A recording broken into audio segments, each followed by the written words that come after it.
Hebreus capítulo de número 11. Nós vamos fazer uma leitura do versículo 23 ao 28.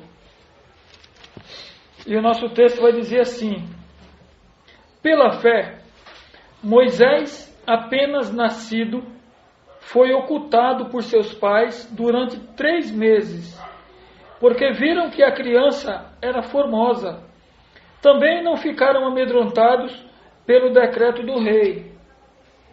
Pela fé, Moisés, quando já homem feito, recusou ser chamado filho da filha de Faraó, preferindo ser maltratado junto com o povo de Deus, a usufruir prazeres transitórios do pecado. Porquanto considerou o opróbrio de Cristo por maior riqueza do que os tesouros do Egito, porque contemplava o galardão. Pela fé, ele abandonou o Egito, não ficando amedrontado com a cólera do rei. Antes, permaneceu firme, como quem vê aquele que é invisível. Pela fé, celebrou a Páscoa e o derramamento do sangue, para que o exterminador não tocasse nos primogênitos dos israelitas. Vamos orar. Deus amado, mais uma vez, estamos aqui na sua presença, Senhor, para glorificar o seu nome santo e poderoso e para agradecer por todas as coisas, todos os benefícios que o Senhor já nos tem feito, Senhor. Nós agradecemos pelo grande bem que o Senhor tem causado nos nossos dias, nos provando com várias situações que ocorrem nos nossos dias, tanto de âmbito religioso quanto político e secular. Nós esperamos que o Senhor nos fortaleça para que cresçamos com essas dificuldades, com esses obstáculos que têm se colocado diante de nós, e pedimos que o Senhor, pelo grande poder de sua palavra, aumente a nossa fé nela mesmo, na sua palavra santa e bendita. Ajuda-nos, Senhor, para que possamos dar um bom testemunho de Ti, da Tua palavra e do Seu poder sobre aqueles que nos rodeiam. Perdoa também os nossos pecados, Senhor, no nome do Seu Filho amado Jesus Cristo. Amém. Capítulo 11 da carta aos Hebreus é um capítulo fenomenal. É algo que vai falar de homens do passado, dos heróis da fé, de homens que se destacaram pelos seus grandes feitos.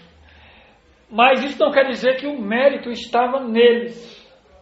O mérito é todo do Senhor. Eles agiram de maneira espetacular, mas porque foram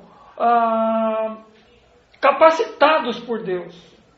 Porque eles receberam o poder de testemunhar. Receberam a capacidade de serem diferenciados em meio a um mundo de maldade, um mundo de paganismo, um mundo de falsa religião, porque as falsas religiões não surgiram agora, elas já são dos primórdios da antiguidade. E homens que são levantados por Deus, não importando o tempo, eles não temem aos reis, aos malfeitores, a falsos profetas, a falsos deuses, mas tendo recebido a condição, eles enfrentam pela fé e por ela são vencedores. Hoje nós vamos falar um pouco da situação da família, não tão somente de Moisés, mas começando pelos seus pais. Em uma época, em um período em que não havia a menor chance de sobrevivência para os meninos hebreus, os pais de Moisés resolveram escondê-lo, porque eles viram algo diferente naquela criança. Eles não tinham certeza exatamente do que ia acontecer, mas por fé. Perceba que o texto vai começar a falar de Moisés no que está relacionado à fé, no capítulo 11. Nesse verso 23, o autor aos Hebreus vai dizer que, pela fé, Moisés, apenas nascido, foi ocultado por seus pais durante 3 meses. Olha, a criança nasceu e os pais disseram: vamos escondê-lo, porque os egípcios não podem saber. Porque havia um decreto do rei de que todo judeu que nascesse homem fosse assassinado. Porque eles tinham medo de que os judeus se avolumassem. As mulheres eram muito férteis e nasciam crianças corriqueiramente, e o número de hebreus estava crescendo. Então o rei, o faraó, nesse caso aqui, que é rei também, se amedrontou e pensou que se os judeus crescessem muito em população, eles poderiam retomar o poderio deles e ficaria uma coisa constrangedora. Então ele decretou: todo judeu que nascer menino, mata. Só que os pais de Moisés o esconderam por 3 meses. Porque o texto vai dizer: porque viram que a criança era formosa. Criança formosa era um diferencial. Tá? Ela não era como uma criança comum. Eles viram que Deus, através daquele menino que estava sendo preservado, iria fazer alguma coisa. E o texto vai dizer também que não ficaram amedrontados pelo decreto do rei. Veja quando uma pessoa tem fé, como é que ela começa a agir. Aquilo que estava acontecendo era uma coisa inédita. Eles eram simples camponeses que agora estavam se arriscando e se posicionando contra o império que existia naquela época. O império mundial. Era quem dominava. Era o Egito. Era como se fosse os Estados Unidos de hoje, que sobrepõe sobre muitas nações com o seu poderio. E eles não se amedrontaram, porque o rei decretou que as crianças tinham que morrer. Não tremeram. Então quem age por fé não teme. O apóstolo João diz na sua carta de 5 capítulos que aquele que ama lança fora todo medo e age por fé e amor de verdade. E estava acontecendo com a família de Moisés, que mesmo que não aparentasse existir esperança nenhuma, mas eles acreditavam numa promessa. Eles tinham uma promessa e eles guardaram essa promessa, porque foi dito a Abraão que a sua posteridade se tornaria maior do que as estrelas do céu em número. E Joquebede e Arão creram nisso, acreditaram nisso. E quando nasce Moisés, o que já é um projeto de Deus, eles compreendem e veem a formosura do menino e o escondem para que ele não seja morto.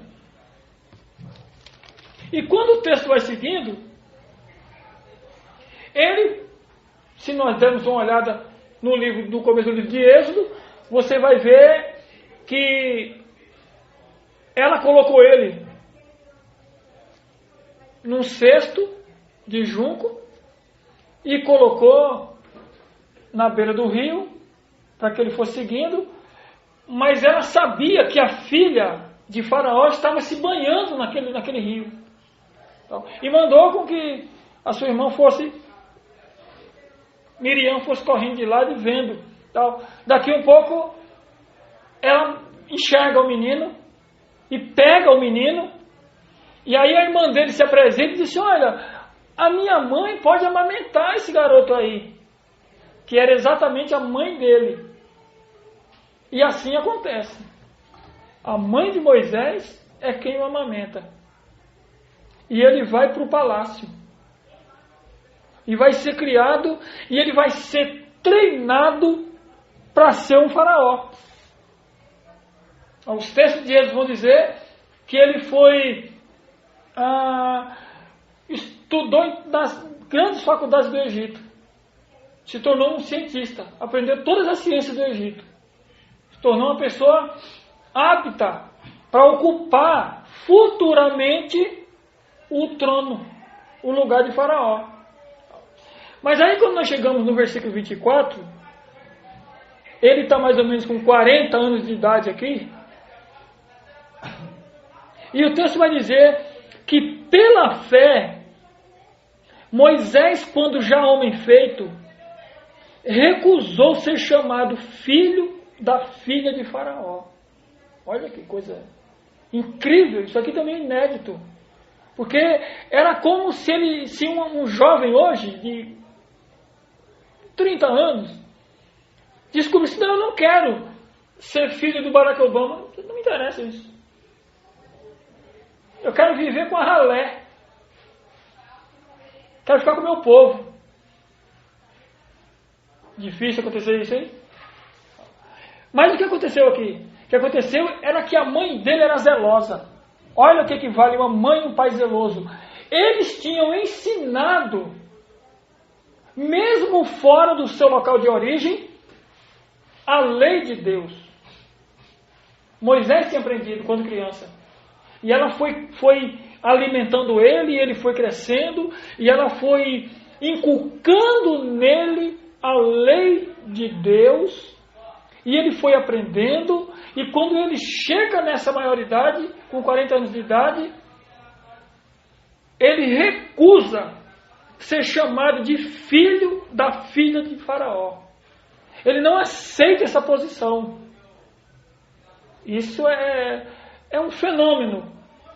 É um fenômeno. É alguém que diz assim: eu não quero ser filho do homem que domina a grande potência. Eu não quero estar no trono onde é de imperador que domina, que manda em tudo. Não me interessa isso. Parece loucura.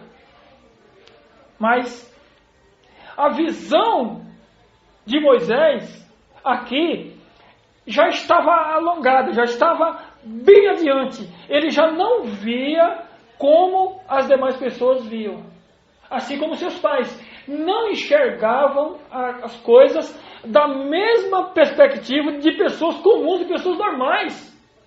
Da mesma sorte, os cristãos verdadeiros, os eleitos, pessoas que nasceram de novo, em meio ao caos que está acontecendo, eles conseguem, pela fé, ter esperança em Deus, nas grandes promessas que a Bíblia já nos declarou. Em meio ao caos, em meio à escravidão, a mãe e o pai dele tiveram esperança de que se ele fosse preservado, Deus o usaria no futuro. E ele aprendeu, e quando chega na maioridade, ele decide e recusa não ser chamado de filho da filha de Faraó. Era como negar o trono. Era como dizer: não aceito. Por quê? Olha a preferência. Do 25. Preferindo ser maltratado junto com o povo de Deus, a usufruir prazeres transitórios do pecado. Olha, ele entende, ele compreende que é melhor, ele preferiu ser maltratado junto com o povo de Deus.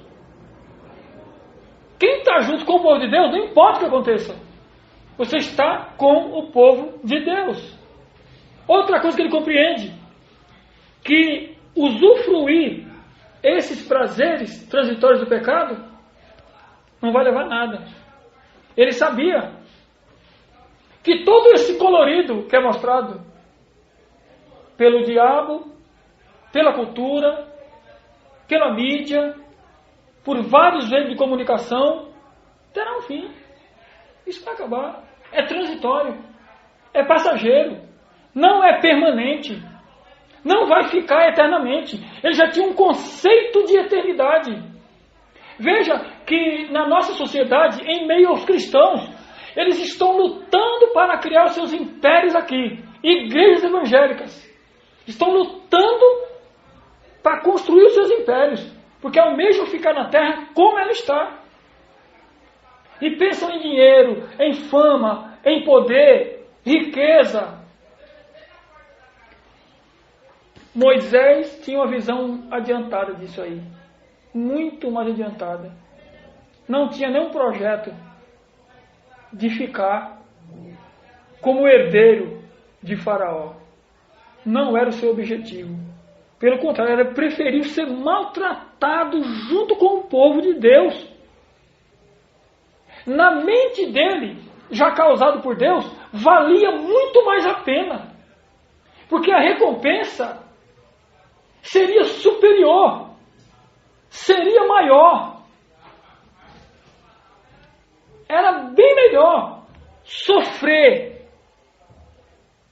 estando envolto aos cuidados de Deus, do que ter toda a pompa, toda a riqueza, tudo o que esse reinado aqui poderia oferecer, mas ser transitório, ser passageiro, não valeria a pena.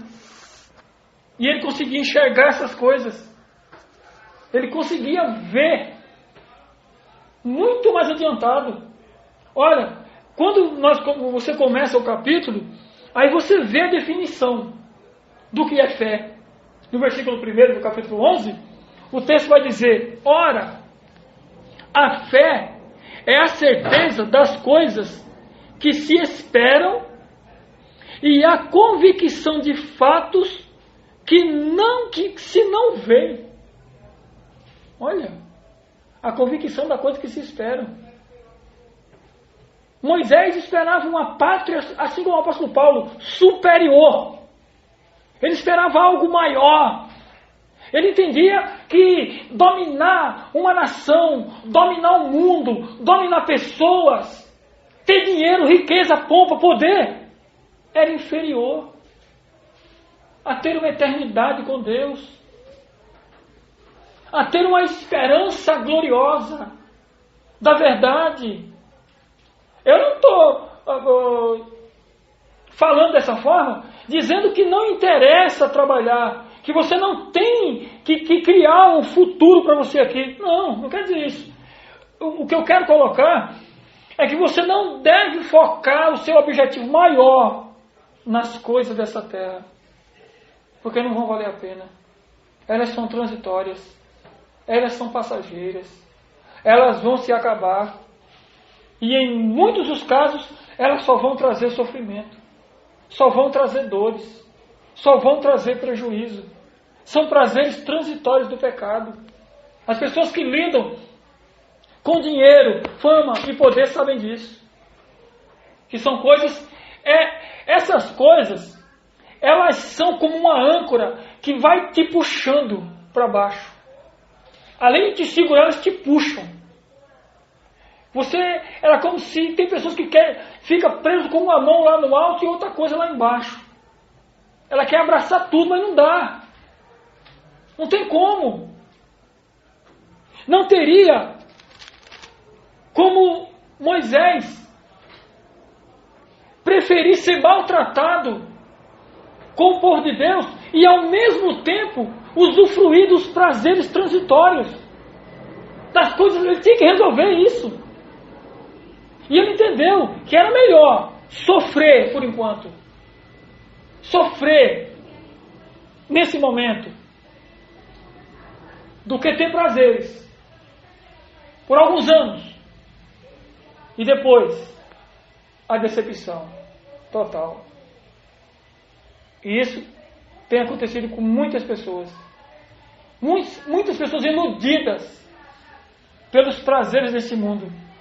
Têm se entregado a eles, têm se vendido à luxúria, aos prazeres que futuramente condenarão acertadamente, mas a pessoa fica com a mente embotada, focada naquilo que se pode tocar, naquilo que se pode ver, naquilo que gera prazer, e não se apercebe do mundo espiritual, das coisas vindouras, e não se dá conta de que a realidade não é somente isso que nós estamos presenciando e vendo com os nossos olhos.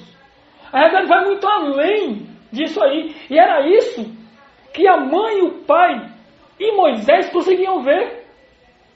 Era isso que eles conseguiam enxergar. Porque a fé causava isso.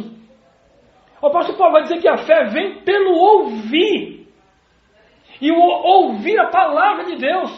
Então, quando muita gente está dentro de movimentos religiosos e dizem que estão agindo por fé, não faz sentido. Por quê? Porque eles agem como se estivessem fazendo coisas absurdas. E a fé, ela não nega a razão. Não. A ideia de a fé vir pelo ouvir, isso fala de coisa lógica, de coisa real. Você ouve, entende e passa a praticar. Você compreende e faz. Você entende e age. Você ouve a ordem e vai. Você se entrega para o Senhor pela sua palavra e obedece. Assim as coisas começam a acontecer. E ele entendia essas coisas, em detrimento daquelas riquezas que não cegavam o seu coração, que não iludiam, que não o prendiam, que não o arrastavam para baixo como uma âncora, que condena um navio a ficar preso na superfície. Não. Ele tinha uma visão totalmente diferenciada, completamente diferente da visão das pessoas do momento. Assim deveria ser o pensamento cristão. Quando as pessoas pensam em enriquecer, quando elas pensam em ser um destaque, quando elas pensam em estar em ênfase sobre todas as coisas, a igreja não deveria ser assim. A igreja deveria servir. A igreja deveria ser peregrina sobre a terra. E não fincar suas estacas. E juntar bens.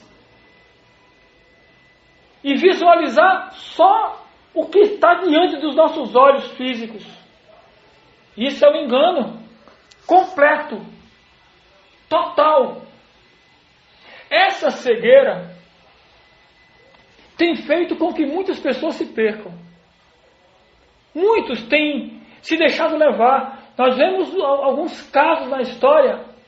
Eu não vou trabalhar muitos deles por conta do nosso tempo, mas o rei Acabe foi uma dessas pessoas.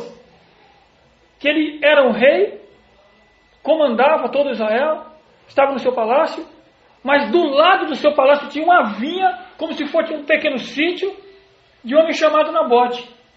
E ele viu aquela vinha e não se contentou com o seu palácio, e invejou, e quis ter aquela vinha. E ele foi lá para conversar, para comprar, e Nabote disse: eu não vendo, porque isso aqui é herança de família. Eu não posso me desfazer disso. Aí, como ele não tinha uma estrutura moral equilibrada, ele voltou triste para casa. E sua esposa Jezabel perguntou assim: mas o que aconteceu com você? Por que ele descaiu o seu semblante? Sabe que eu contou a história? queria comprar a vinha de Nabote, mas ele se recusou, dizendo que era coisa de família e acabou não me vendendo, ou seja, eu não tenho a vinha. Ela falou, então tranquilize seu coração, que isso aí eu resolvo rápido. Aí foi na cidade, levantou o povo contra Nabote, mentiu contra ele, levantou um falso testemunho e as pessoas o mataram.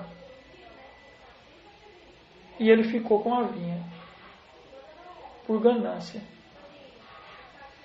Mas apareceu um profeta lá e disse, olha, no mesmo lugar em que o sangue de Nabote foi derramado, os cães vão lamber o seu e da sua mulher, de Jezabel. E não demorou muito, isso aconteceu. Por causa de ganância, por conta do poder. E isso é uma dificuldade que tem tomado muita gente. Porque as pessoas, a sua visão não está focada no futuro certo, mas só nas coisas dessa vida, só nas coisas dessa terra. Veja comigo o que diz o apóstolo Paulo na carta de Filipenses, capítulo 3,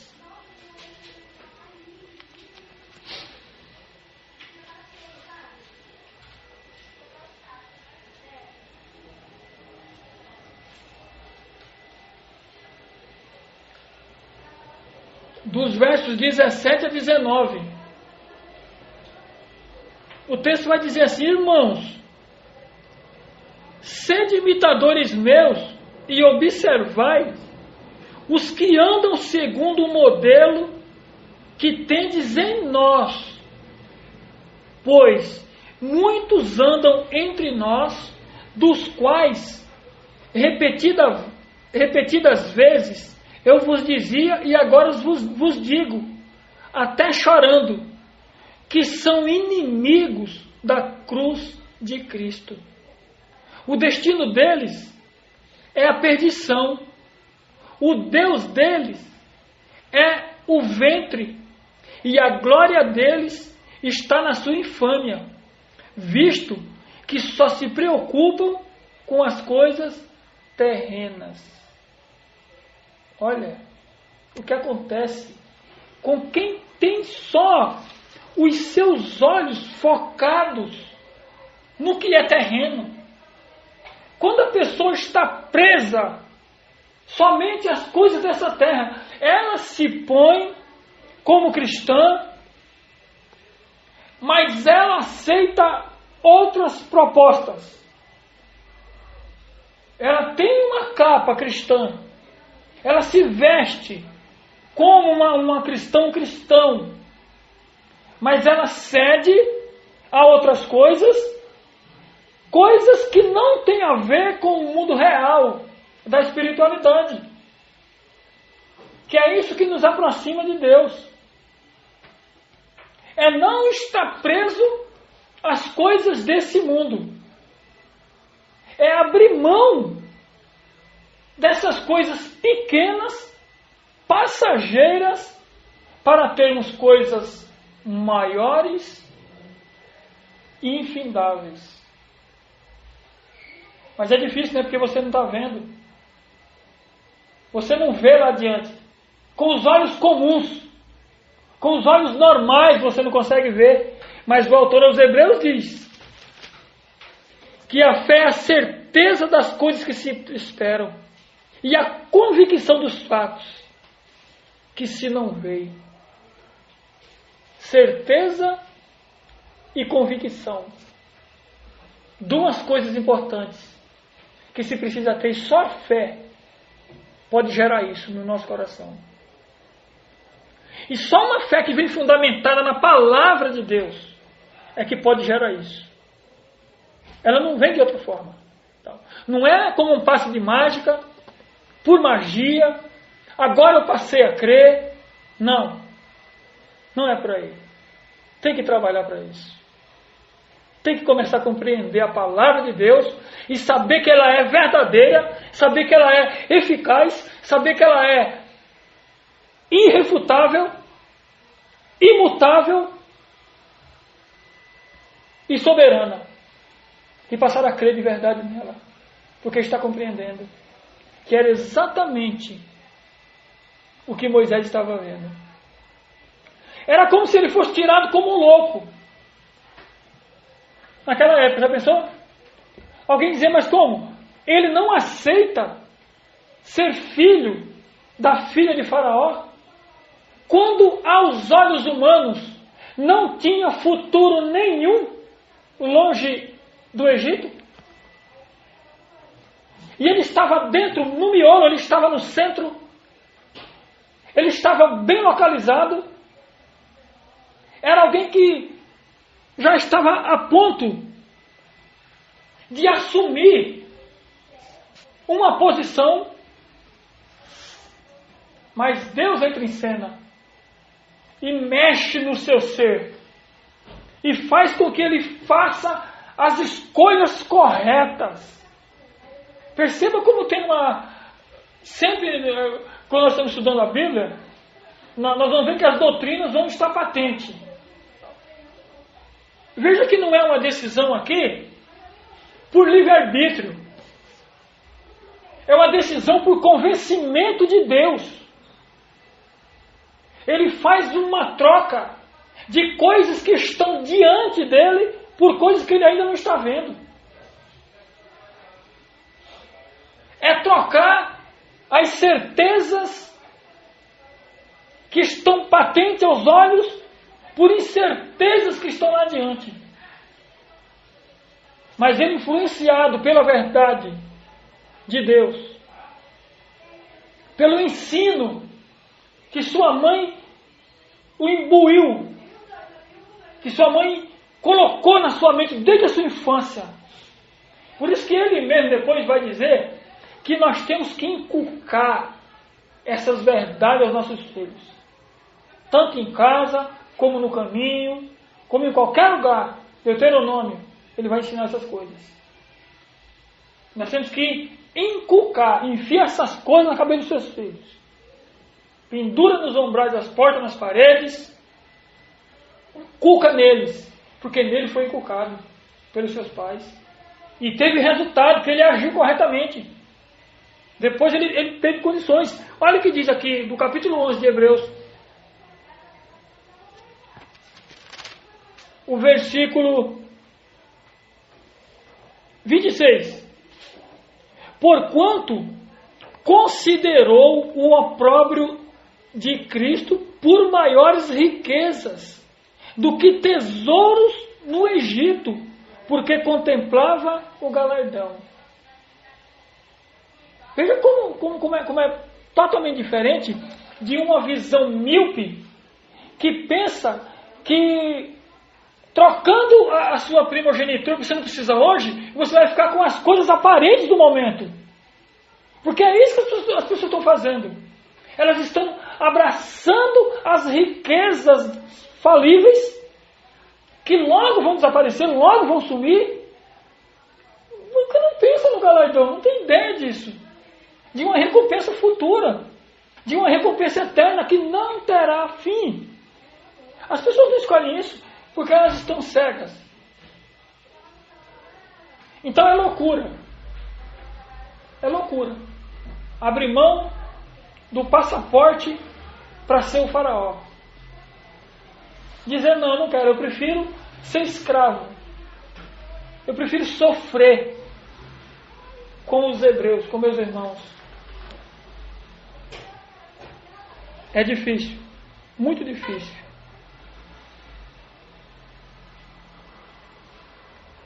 A igreja cristã verdadeira deveria absorver as verdades dessas passagens que são tão claras, tão óbvias, de que nós não devemos observar só as coisas que estão diante dos nossos olhos, mas que como cristãos deveríamos colocar os óculos da fé pela sua palavra e começar a ver coisas bem adiante e começar a ter certeza das coisas que nós não estamos enxergando, fisicamente, mas tem uma perspectiva de que elas virão e de que elas acontecerão. Olha quando o apóstolo Paulo está ensinando aos Colossenses,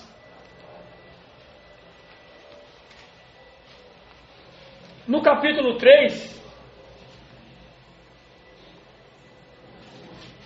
o apóstolo Paulo vai dizer assim, Colossenses 3, 1 e 2, ele vai dizer: portanto, se fostes ressuscitados juntamente com Cristo, buscai as coisas lá do alto, onde Cristo vive, assentado à direita de Deus. Pensai nas coisas lá do alto, não nas coisas que são aqui da terra. Olha só o que Paulo está dizendo aqui. Isso aqui é de uma seriedade tremenda.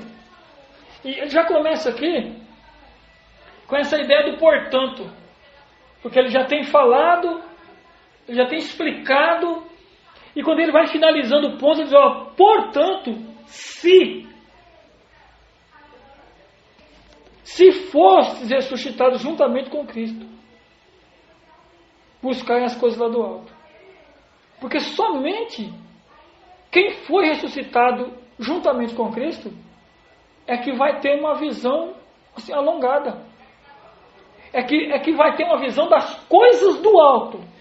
É que não vai estar preso às coisas dessa terra. É quem não vai se importar com o sofrimento passageiro, com o sofrimento momentâneo, com pagar um grande preço pela fé, não se envergonhando das dores, dos maus tratos, de forma nenhuma. Então, o povo de Deus, eles têm por marca o sofrimento. A igreja da atualidade é que não entende, não aceita isso. Mas a igreja verdadeira, ela sempre foi perseguida, sempre foi massacrada. Essa igreja rica e cheia de pompa não é a verdadeira. Isso é uma mentira. Isso está muito claro. Igreja não é sinônimo de riqueza na terra. Não é sinônimo dessa prosperidade que criaram, que forjaram para assediar as pessoas. Isso é um engano completo. Paulo vai deixar claro que se nós formos ressuscitados juntamente com Cristo, nós vamos buscar as coisas lá do alto. Nós vamos buscar as coisas que são permanentes. Porque as coisas que nós vemos são transitórias. Isso tudo vai passar. Mas as pessoas não imaginam isso. As pessoas se dizem crentes. Eles pensam que não vão ter um fim. As pessoas não imaginam que vão morrer. Muita gente não toca nesse assunto. E se você fizer um comentário, já lá vem falar de morte. Vamos mudar de assunto. E aí quando acontece a morte, porque acontece mesmo, a pessoa não consegue reagir. Porque ele nunca pensou nessas coisas. Ele está focando só nas coisas aqui da terra. Nas coisas físicas. Nas coisas momentâneas. Isso é um problema. Como nós deveríamos ter uma mentalidade como a de Moisés? De abrir mão de riqueza. Abrir mão de posição social. Abrir mão de nome. Porque depois que ele toma essa decisão, então ele começa a mudar de partido.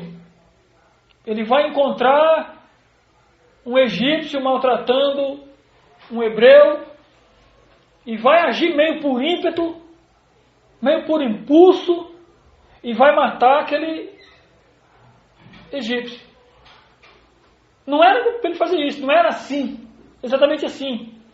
Mas ele ainda está meio cru na sua fé. Mas uma pessoa que ainda não tem todo o conhecimento, que ainda está crua, isso não quer dizer que ela não é de Deus. Isso não quer dizer que ela, se errar aqui, é porque ela não tem nada a ver com Deus. Não. Ele errou aqui, mas por falta de experiência. Depois ele passou uns dias, ele viu uma confusão agora de 2 judeus. Aí ele foi separar, olha, vocês são irmãos e não podem ficar assim. Aí ele disse assim, mas quem colocou você como juiz nosso? Pensa que nós não vimos? Você matou o egípcio? Vai nos matar também? E aí ele imaginou assim, Faraó vai saber. E vai me perseguir. E aí, fugiu. Mas aí já era um projeto de Deus. Porque ele tinha ficado 40 anos no palácio, estudando todas as ciências, aprendendo como seria um faraó, como ele substituiria o faraó, vivendo na pompa, e seria o futuro faraó, acertadamente. Mas esse plano não era de Deus. Aí Deus o levou para uma faculdade de mais 40. Só que agora no deserto. Agora Deus seria o seu professor. E ele iria ficar 40 anos aprendendo e conhecendo os lugares por onde o povo de Deus futuramente passaria. Veja que não é em vão esses 40 anos lá no deserto. Foi lá para conhecer todas as coisas. Então quando ele volta, ele vai passar mais 40. Agora, trazendo o povo. Ele vive 120 anos. E tem um evangelista do século XX, chamado D.L. Moody. Ele diz que a vida de Moisés é dividida em 3 períodos. E ele vai dizer que os primeiros 40 anos de Moisés passou pensando que era alguém. Lá no palácio, podia mandar e desmandar, filho da filha de Faraó, estudante das ciências do Egito. Então ele passou 40 anos pensando que era alguém. Os outros 40, ele passou descobrindo que ele não era ninguém. Passou no deserto, no frio e no relento, trabalhando. E os outros 40, ele passou descobrindo o que Deus pode fazer como ninguém. Essa é uma definição bem interessante. A divisão dos anos de vida dele. Moody foi infeliz. Um arminiano, mas acertou aí. Foi muito bem. Então a vida dele não foi fácil. Porque ele foi levado a abrir mão de coisas terrenas, de riquezas, de coisas passageiras, preferiu sofrer com seus irmãos a viver numa pompa aparente, que logo se acabaria. Então o sofrimento foi marcante para a vida dele. Ele não se amedrontou, assim como seus pais, da autoridade do rei. O apóstolo Paulo vai falar um pouco de sofrimento também em 2 Coríntios, capítulo de número 4.